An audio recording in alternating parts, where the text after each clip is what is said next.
I hope that we can share ideas for collaboration in the next 2 days. I look forward to working with a number of you. And I think quite a bit what Hassan was talking about as far as collaboration and non-communicable disease programs, constituencies applied to tobacco. I'm going to talk this morning about the global picture a bit, and then later on Article 14 of the Framework Convention. It's our hope that Tunisia can be a model in terms of tobacco dependence treatment and implementation of Article 14 of the Framework Convention for the region and even for the world. How do we effectively increase priority for treatment at a population level, at the level of people who are high risk, even if we're in an environment where the resources are limited. But for now, I want to talk more about the global picture. And I think you are familiar with much of this. Again, I apologize for the English, but I have worked, as I said in my introduction, in the field of tobacco control now for about 40 years. Most of my research has been on treatment of tobacco dependency.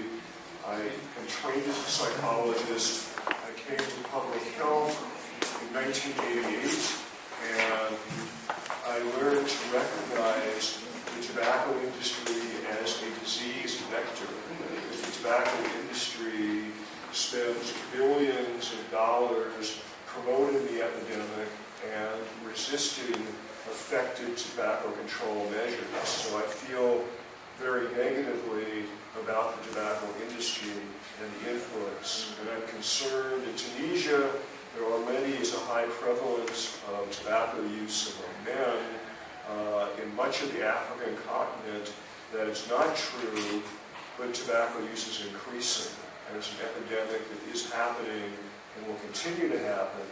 So as the slide says, at this point, more than 5 million people globally die from tobacco use every year, and that is projected to increase to between 8 and 10 million in the next 20 years or 25 years.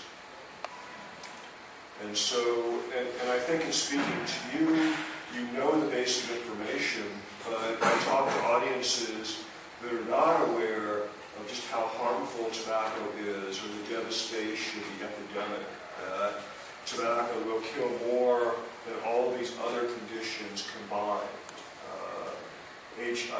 AIDS, tuberculosis, automobile accidents, homicide, suicide, childbirth, all these things together, not as much as tobacco. And so what we've seen as far as the epidemic is a movement from high-income countries to low-income countries. We've also seen many types of tobacco use other than cigarettes. And of course here, Mustafa and I were walking around Tunis yesterday, or even here in Sousse, and seeing all the shisha.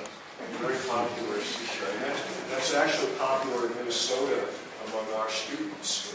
And concern is that people alive today, tobacco is going to kill 500 million people. And every day, new people are starting to smoke. And that's one of my biggest concerns here in Tunisia, as well as in so many places. Young people starting to smoke. How do we prevent the next generation from becoming tobacco dependent? We see the linkage between tobacco use and increased risk, increased morbidity for people living with HIV.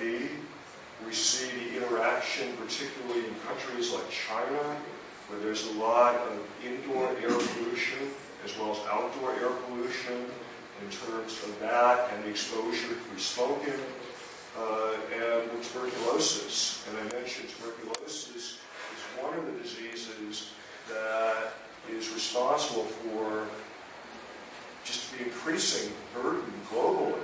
And yet there is a strong connection between tobacco tobacco use and tuberculosis. We're seeing a lot of that in places like India. We see in high-income countries and in low- and middle-income countries a different pattern based on gender. And of course, we see major differences depending on the country. In many of the countries in this part of the world, women tend to smoke very little or not to use other tobacco products that much. However, men much more so, and the tobacco industry has tried very hard to get women to use tobacco, to get women to smoke. And we see more of it among young women in a number of low-income countries. We see more of it in urban areas. So Sir Richard Pato has said, we stand on the threshold of a global pandemic for tobacco-related diseases that is nothing short of colossal. The cigarettes will cause far more deaths in this new century than in the last, irrespective of innovation and effective clinical and public health interventions in the future. Basically, whatever we do, we're still going to see this epidemic unfolding. And at no moment in history has tobacco presented such a dire and imminent threat to human health as it does today. And so I mentioned the tobacco used by women in many low and middle-income countries is already increasing, and the risk that that poses to the women and to the families. Exposure, I'll talk some more tomorrow about secondhand smoke exposure, but the risk for women, the risk for development in children. We see a lot of exposure in low middle-income countries where women tend not to smoke, but the men do. We see exposure both in the home and in public places. The hope is, with the Framework Convention on Tobacco Control and Article 8, which Hassan mentioned on secondhand smoke, we'll see less of that. My informal observation is there's a way to go here in Tunisia in terms of protection from secondhand smoke. In my own country, the United States, we've had a major drop in tobacco use prevalence among both men and women, although even in the United States, there are major disparities with our low-income populations, with some of our minority populations having much higher rates of tobacco use. Some of us actually view tobacco and tobacco use, tobacco promotion as a human rights issue, because it's not just the matter of the effect on the smoker, but the smoker's family, on others who are affected. So in countries like Bangladesh, in poor homes, a substantial part of the money in the household goes to purchasing tobacco, purchasing cigarettes. So people who otherwise would have an adequate diet, particularly young children, do not, because money is spent on tobacco rather than on food. We see child labor, places like Malawi, in Tanzania, in Brazil, in some other countries where children work in tobacco production. They work with highly toxic pesticides. They don't go to school. They miss out on educational opportunities, so that the effect on the children and their families. I heard a presentation several years ago by a prosecutor from southern Brazil talking about the tobacco farmer and the impact on the farmer and the family. The fact that if something happened to their crop, they could be wiped out, they could lose their farm. And what happened to the children, what happened to the families. We see effect on the environment. Wood used to cure tobacco in many places, and hundreds of thousands of acres of forest are cut down, contributing to global warming. We see the taking of nutrients from the soil and the runoff going into fields and rivers, and at cigarette butts, these are not biodegradable. And you have literally trillions of cigarette butts, a major source of litter, polluting the environment. We see with secondhand smoke, which I'll talk about more tomorrow, more than 4,000 chemicals. In the slide I have for tomorrow, it says 7,000. I don't know what the actual number is, but it's a lot. And this slide lists some of the most toxic chemicals within the secondhand smoke that people breathe. And I had not realized until fairly recently that polonium is given off in secondhand smoke, radioactive polonium. There is no safe dosage. There is no safe level of exposure to secondhand smoke. So that is a major public health issue for people, even for people who are not themselves tobacco users. We see with the tobacco industry that we have major multinational tobacco firms that take advantage of trade treaties around the world that operate in dozens and dozens of countries. So with free trade agreements, with the opportunity for global communication and global marketing, with the coordinated lobby, with all the resources the tobacco industry has, they've been able to protect their profits. And despite everything we do, and the efforts here in Tunisia, the work with the World Health Organization, the Framework Convention, at this time, the tobacco industry is making more money than ever. They're a very difficult adversary. So we see, particularly in some places on this continent, the influence of the money the tobacco industry has in poor countries where there may not be regulation of political activity. Although I have to say, even in my own country, the United States, we just had our recent presidential election and other elections. There were billions of dollars spent on advertising for different political candidates. The tobacco industry spends billions of dollars advertising for their cigarettes. One of my colleagues said that tobacco use is unlike other threats to global health. Infectious diseases do not employ multinational public relation firms. There are no front groups to promote the spread of cholera. Mosquitoes have no lobbyists. The tobacco industry does. And I believe that you'll have all these slides later so that you can look at them more at your leisure. This was a former vice president of the United States who said tobacco exports should be expanded aggressively because Americans are smoking less. I'm very embarrassed by that. And my own country has done so much historically to promote tobacco use, even though we know that tobacco kills when used as intended. You know, we have a lot to apologize for. So we see with Philip Morris, British American Tobacco, and Japan Tobacco operating, and there is no enforcement. That's one of the problems. There's no enforcement. It prohibits sales to minors, tries to work against smuggling of cigarettes, and calls for testing and measuring the contents of tobacco products. So the Framework Convention is a vehicle in which we can take action to promote tobacco control. And again, Tunisia has ratified the Framework Convention. We have what's called Empower, an acronym for the World Health Organization, to talk about more, which talks about different strategies that can be used that will make a difference. So as far as the findings, right now, not much is happening.